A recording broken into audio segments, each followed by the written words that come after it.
Welcome to the Tech Egg. Don't get scrambled. Enjoy the video. In this video, I will show how to change an air filter in a Toyota Highlander. First, gather your new air filter and a screwdriver. Make sure your Highlander is parked safely on a level surface.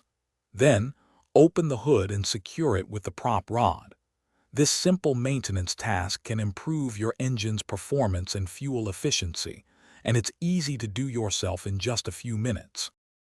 Next, locate the air filter housing, which is a large black box usually on the passenger side of the engine bay.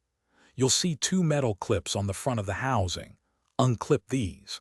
Some models might also have one or two screws that need to be loosened with your screwdriver. Gently lift the cover to expose the old filter, being careful not to disconnect any hoses. Now carefully lift out the old air filter. Take a moment to inspect it. You'll likely see accumulated dirt and debris. Use a clean cloth to wipe out any leaves or particles from inside the air filter housing.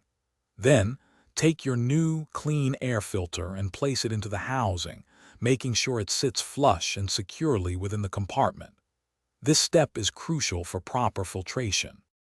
Finally, carefully lower the air filter housing cover back into place. Reattach the two metal clips and tighten any screws you loosened earlier. Double-check that everything is secure before closing your hood.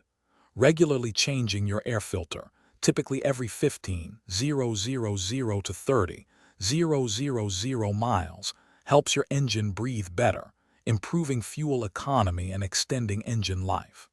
Great job! Thanks for watching. Consider subscribing if I helped unscramble your problems.